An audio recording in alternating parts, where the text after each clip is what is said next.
to another edition of Let's Talk Ghosts, and today, maybe something that you're familiar with, and we were sort of familiar, but not overly. Today we found the Paranormal Files with Colin Browen is his name. And the episode that we chose to watch, because there's several of them, it's called The Demon Caught on Camera at the Conjuring House. Now this is in two parts, part 1 and 2. And we did watch both of them because, first of all, the Conjuring House is something that I'm very interested in. Mm-hmm. And I wanted to see their take on it, his take on it.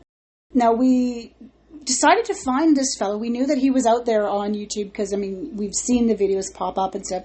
But we did see him in a couple of episodes on other people's shows where they've done cross investigations. Yeah. And you said the one that you remember was with the Groff Adventures, but it wasn't an actual Groff adventure. It was on their channel, right?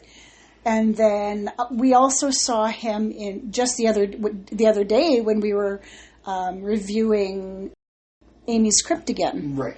And they were doing a cross investigation with him and another team. I forget right now.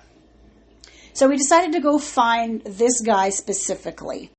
First off, I just want to say there was no beginning credits. And that's okay. He actually, though, made it very clear what he was doing, with the words on the screen. So it was pretty clear what was going on. During that time, he also put up his Instagram tag and stuff so that we knew his name. I guess that's sufficient. At least you know who he is. Yeah. But the thing that I found the most troublesome was the background music or sound effects. Yeah. So loud. You couldn't hear him doing his intro speech or whatever he was saying. You could sort of hear it, but it was much quieter. It got better but it was very quiet. You could hardly hear it. Yeah. And he was speaking very fast. Yeah. So I almost wanted to slow it down to hear it properly, but then, you got to fix it later, and I hate doing that. And then they showed later while they were driving, like the sound effects, the background sound effects were loud the whole time. Yeah. Stuff was going on that you wanted to hear, and I found that troublesome. So, Colin, if you're listening, now I bear enough that this was from 2 years ago, so maybe he's figured that out by now, but lower the volume on the background sound effects when you have speech that you want people to hear. So as they're driving to the site, him and his friend Chris, they're driving, and my first fear was he was going to be taking Andrea Perron's stories as gospel. And we all know, if you've listened to any of our stuff about the Conjuring House, how I feel about that. I believe in actual history, not just stories and myth. If you're going to say that these things happen, make sure that you're correct. So I have a real issue with that. Anyway, distracting with that whole background stuff.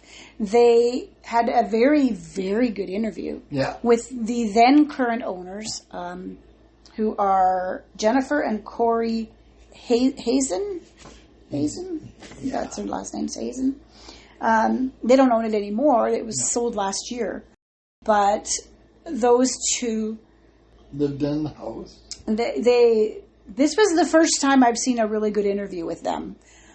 Usually it's just little clips here and there that they're showing. And these people actually, first time I've heard them admit this is the reason they purchased the house, was for the history of it and the fact that it was haunted. Yeah. So that was the first time I'd ever heard that, and I was really glad to hear that. Because otherwise it's like, why are you buying this place if it's haunted and you're scared of it? But they weren't scared. No. So that was good. They did a lot of basically debunking the stuff that Andrea Perron said was true. Yeah. One of the things was in the bedroom for Carolyn and Roger, the parents, when she woke up and saw this old hag. He said that the way it was described, this old haggish woman with kind of branches for arms, he felt it was an elemental, not an old hag, not Bathsheba. Everything has to be Bathsheba as far as Andrea is concerned. But anyway, so he figured that there's a lot of elemental stuff. And he said there's a lot of layers around that area. So he also said that, and I quote, there's nothing evil here. Yeah. So we do know that this place had several exorcisms and cleansings. Maybe they got rid of whatever was negative. I mean, that's a possibility. Yeah. That's a possibility. But he also said, you have to realize that all the stories are not fact. And he said there only 3 actual deaths happened at the house. Yeah. Instead of the many that they keep talking about. 2 were like men outside that died of exposure in the wintertime. Right. And 1 was a boy somewhere between 8 and 12 years old. Heath figures 12, but there's conflicting reports. Yeah. And he died after drinking horse liniment. Yeah, so he died. So the first episode, basically part 1, was the history of this house. Walk through the house. Yeah, and I thought it was a decent walkthrough. I mean, we didn't see everything. He just showed us the rooms that were the most active. Yeah. Went in the basement, showed the basement and the well, which he said is not that deep. No. Not that deep, and he said the water is safe to drink. He just it's potable water, but he said he doesn't feel that the town has said that they probably shouldn't, because sometimes with runoff there's pesticides and stuff in the water, so maybe not a good idea. Yeah.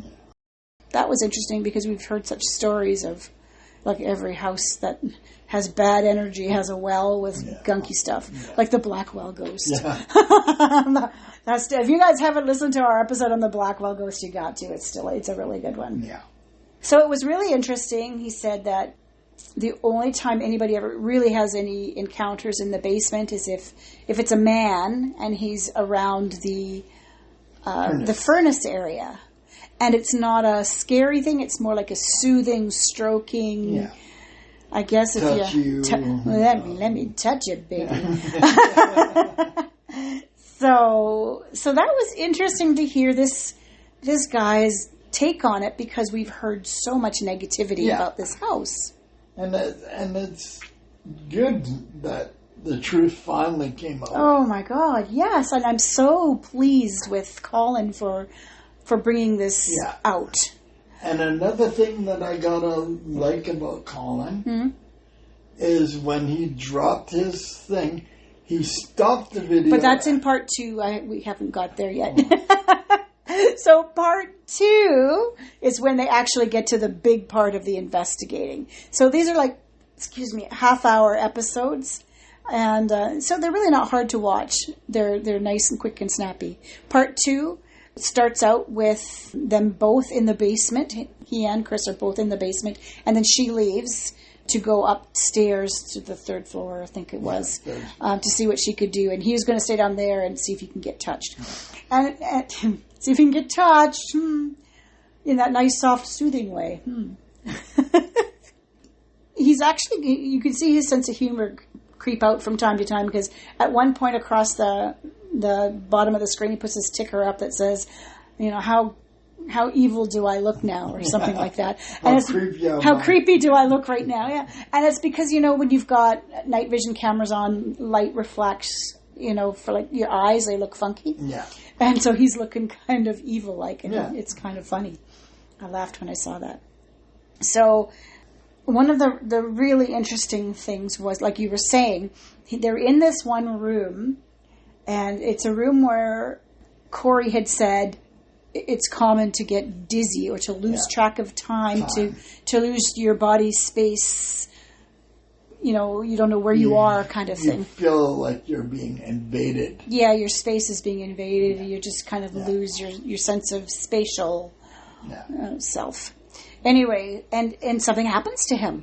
Yeah. He gets very confused and dizzy, and he drops his camera, and yes, that's when you said that he stopped the video. He stopped the video and explained how he does his work.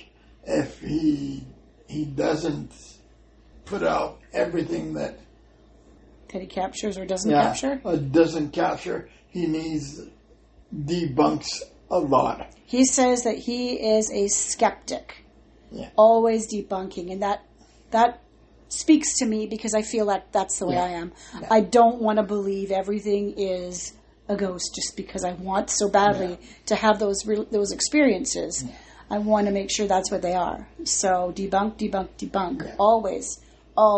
Yeah. And so when in doubt, throw it out. When in doubt, throw it out. Yeah, I was really pleased to hear that style and he stopped the video. Yeah, he did. And he inserted this little clip where he's explaining what happened and how he felt. Yeah. And then he showed different angles from his camera, from Chris's camera, just kind of what happened.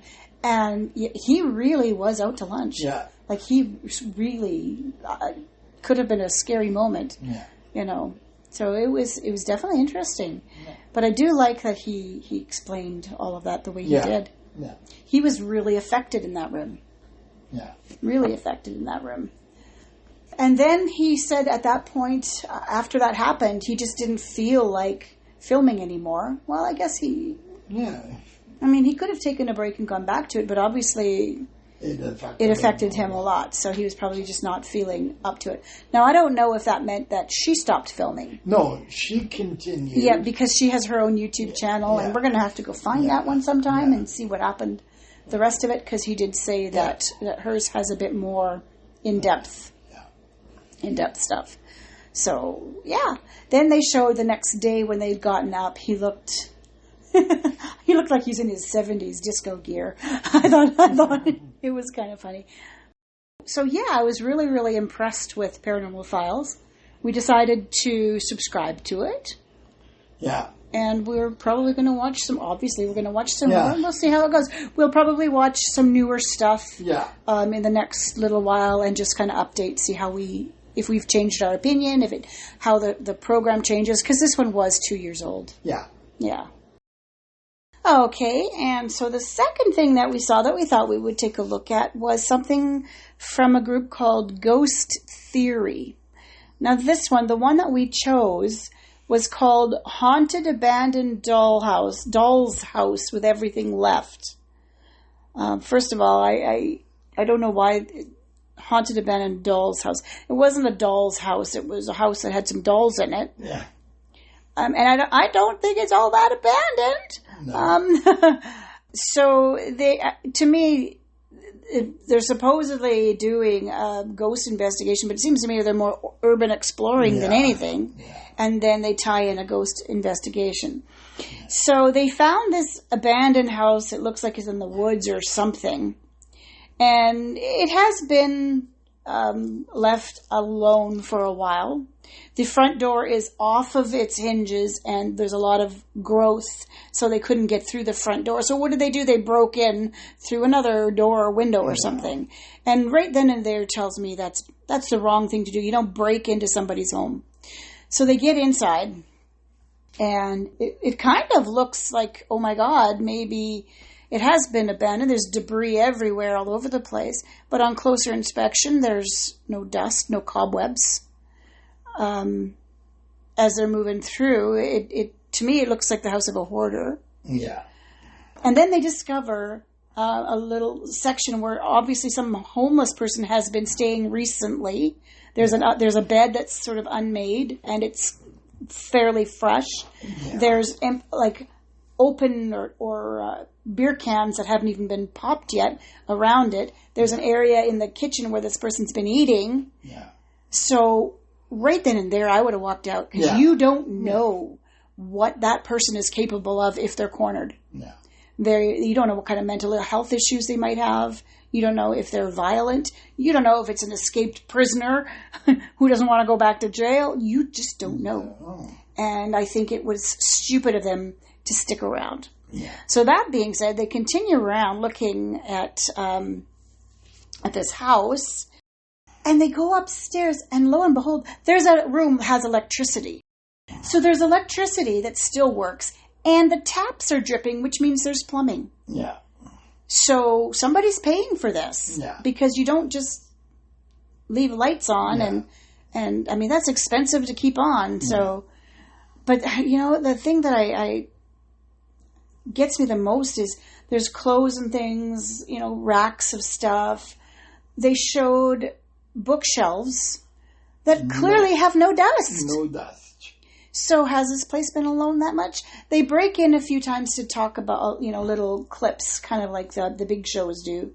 And they said that they did do a little bit of a dive afterwards about this house, and supposedly it's some trans activist who used to live there, and he's a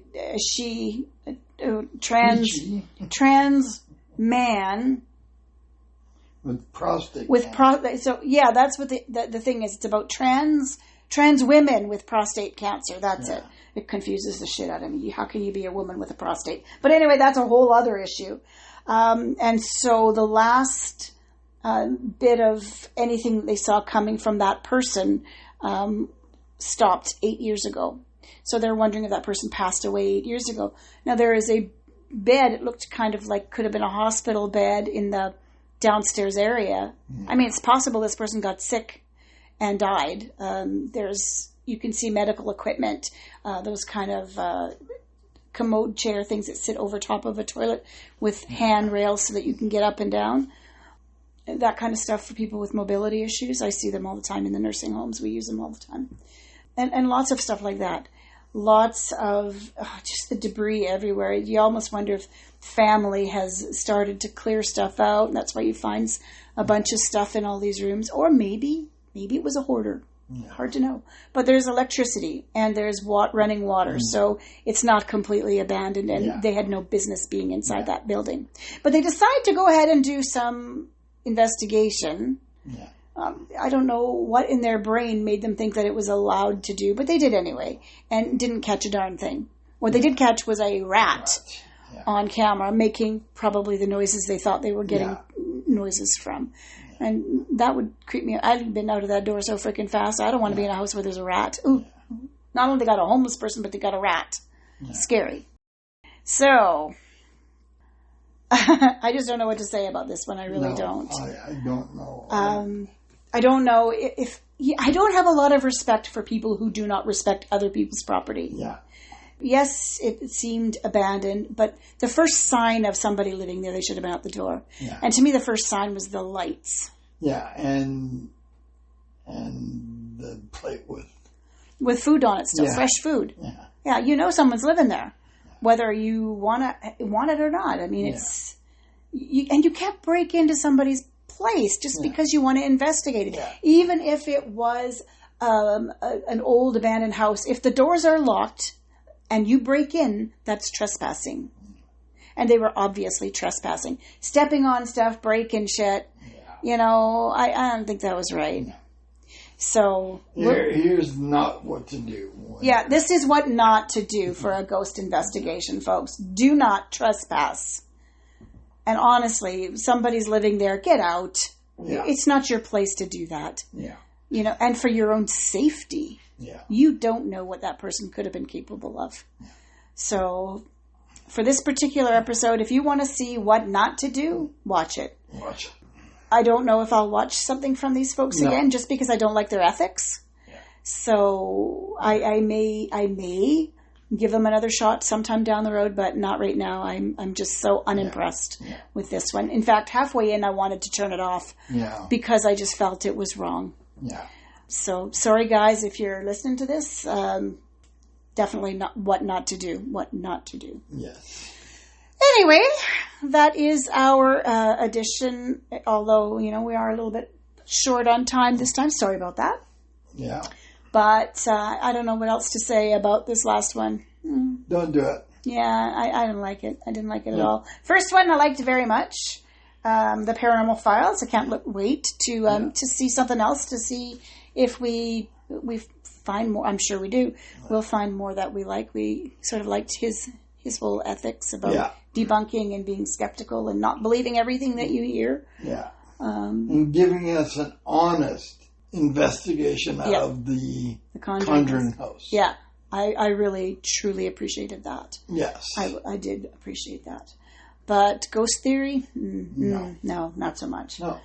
I will put links again into the bottom of this, as I've done before. Feel free to check them out. It might be something that you like. If you like urban exploring, that might be the thing. But again, I don't know if that's the way they always conduct business. Yeah. Don't know if I care to find out.